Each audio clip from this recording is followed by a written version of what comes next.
Hello, சொல்லுங்க. அப்படிங்களா? சரிங்கங்க. Telecaller வேலைங்களா? சரிங்கங்க. Investment ஏதாவது இருக்காங்க? அப்படிங்களா? ரூ. 300 கட்டணுங்களா? எப்படிங்க இதில் கட்டுறது?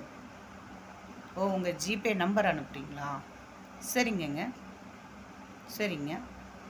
ஜூம் ஆப்பில் இருக்குங்களா? ஓ, ஜூம் ஆப்பில் வந்து நீங்கள் டைமிங் அனுப்புவீங்க, நாங்கள் பார்க்கணும் இல்லைங்களா? சரிங்க.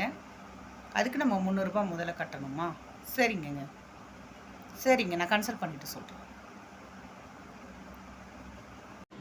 ஸோ ஃப்ரெண்ட்ஸ், இப்போ நான் பேசின மாதிரி நீங்களும் எத்தனை பேர்கிட்ட பேசியிருப்பீங்கன்னு சொல்லுங்கள். இது உண்மைதாங்க.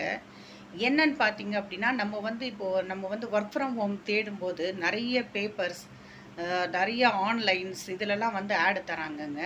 ஸோ இது காண்டாக்ட் பண்ணுங்கன்னு சொல்கிறாங்கங்க. நானும் அந்த மாதிரி தான் காண்டாக்ட் பண்ணுறேங்க.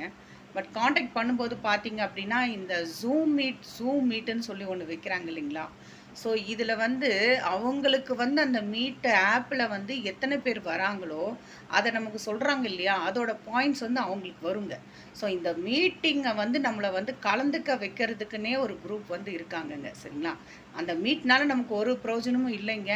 ஆனாலும் வந்து நம்ம அந்த மீட்டிங்கில் நம்ம கலந்துக்கணும். சரிங்களா ஃப்ரெண்ட்ஸ்? இது என்னென்னு பார்க்குறீங்களா? இது ஃபுல்லாகவே பார்த்தீங்க அப்படின்னா, நான் வந்து ஒர்க் ஃப்ரம் ஹோம்காக தேடி அலைஞ்சு எடுத்து வச்ச காண்டாக்ட் நம்பர்ஸ் தாங்க அது.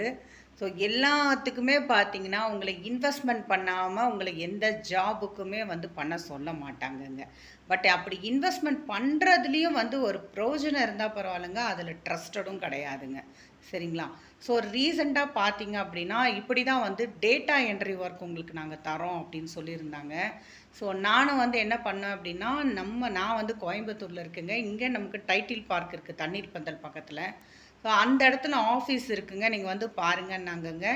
அவங்க சொன்ன அந்த கியூஆர் கோட் ஜெனரேஷன், இது வந்து எத்தனை பேர் பண்ணிகிட்ருக்கீங்கன்னு தெரியல.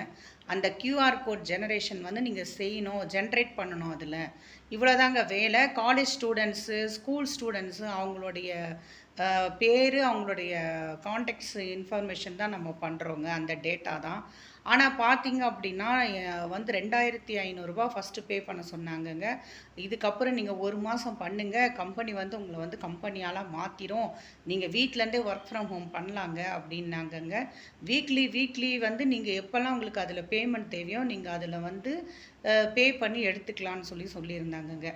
இதுக்கும் வந்து நான் வந்து சரின்னு சொல்லி எல்லாமே, ஏன்னா நம்ம எல்லாம் கோயம்புத்தூரில் பரவாயில்ல, இவ்வளோ பெரிய ஆஃபீஸ் கட்டடத்துலலாம் ஆஃபீஸ் வச்சுருக்குறாங்க அப்படிலாம் நினச்சி நான் பே பண்ணேங்க.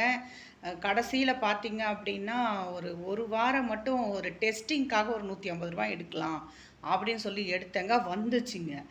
ஆனால் பார்த்தீங்க அப்படின்னா, அடுத்த வாரத்துலேருந்து பார்த்தீங்க அப்படின்னா, சரி வந்துருச்சு அப்படின்றனால கிட்டத்தட்ட ஒரு 3000 கிட்டக்க நான் அதில் கஷ்டப்பட்டு பகலாக நைட் ஃபுல்லாக ஒர்க் பண்ணியும் நான் சேர்த்து வச்ச பேமெண்ட்டுங்க. போய் நான் கேட்குறேன், ஃபோன் வந்து சுவிட்ச் ஆஃப்ங்க. சரிங்களா? வந்து வீட்டில் இருந்து அவங்க வந்து குழந்தைங்களையும் பார்த்துக்கிட்டு ஒரு குடும்ப தலைவருக்கு அவருக்கு வந்து அவங்களால முடிஞ்ச உதவி செய்யணும் அப்படின்ற மாதிரி அவங்க நினச்சிட்டு இருக்காங்கங்க. இந்த ஒரு எண்ணங்கள் வந்து நம்ம நாட்டில் தான் நம்ம என்னென்னலாம் வந்து நம்மளோட மைனஸ் பாயிண்ட்டோ அதை தாங்க அடுத்த பிஸ்னஸாக பண்ணிகிட்ருக்காங்க. சரிங்களா? இது காலந்தொட்டே இப்படி தான் இருக்குது இல்லைங்களா? வந்து நம்மளோட மைனஸ் பாயிண்ட் இன்னொருத்தனுக்கு பிஸ்னஸ், அவன் ப்ளஸ் பாயிண்ட் அதுதாங்க. சரிங்களா? ஸோ அதே மாதிரி தான் இந்த பேஜ் ரைட்டிங். இப்போ நிறைய இடங்களில் கேள்விப்பட்டிருப்பீங்கங்க, பேஜ் ரைட்டிங் எழுதி கொடுங்க, நம்பர்ஸ் எழுதி கொடுங்க அப்படின்னு எல்லா முயற்சியும் நானும் பண்ணிட்டேங்க. அதுவும் பார்த்தீங்க அப்படின்னா, உங்களுக்கு ஒரு வாரத்துக்குள்ளே நீங்கள் வந்து அதை ஃபஸ்ட்டே இன்வெஸ்ட்மெண்ட் பண்ணணும், பேக்கேஜ் எடுத்து இன்வெஸ்ட்மெண்ட் பண்ணணும். அப்படி இல்லை அப்படின்னீங்கன்னா, உங்களுக்கு ஒரு ஸ்பெல்லிங் மிஸ்டேக் 2 ஸ்பெல்லிங் மிஸ்டேக் ஆனாலே டோட்டலாக அப்படியே அடிச்சிடுறாங்கங்க. அது மட்டும் இல்லாமல் இவங்க நம்ம கொடுத்த இன்வெஸ்ட்மெண்ட்டுக்கு நமக்கே வந்து அது வந்து அவங்கள திருப்பி அனுப்பிச்சிடுவாங்க. எதுவுமே கிடையாது, அதில் பிரயோஜனமே இல்லைங்க. நம்ம எவ்வளோதான் பார்த்து பொறுமையாக அழகாக நிதானமாக எழுதி கொடுத்தாலும் இவங்க உடனே நம்மக்கிட்ட காட்டுவாங்க, பாருங்கள் இவங்களுக்கெல்லாம் நாங்கள் ப்ரூஃப் கொடுத்துருக்குறோம், பேமெண்ட் ப்ரூஃப் கொடுத்துருக்கோம் அப்படி இப்படின்றாங்க.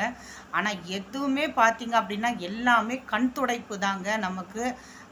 இதில் வந்து எத்தனை பேர் வந்து உண்மையிலேயே அதில் வந்து இருந்து கஷ்டப்பட்டவங்க வந்து யாரும் எதுவும் சொல்கிறதுக்கு மாட்டாங்க. சரிங்க? நீங்கள் வெளியே இடத்துல கொடுக்கக்கூடிய அந்த இன்வெஸ்ட்மெண்ட் அப்படின்ற அந்த பணத்தை நீங்கள் வந்து ஏன் உங்கள் தொழிலுக்கே வந்து நீங்கள் அதை இன்வெஸ்ட்மெண்ட்டாக நீங்கள் கொடுக்கலாம் அப்படின்றது தான் என்னோட கருத்து.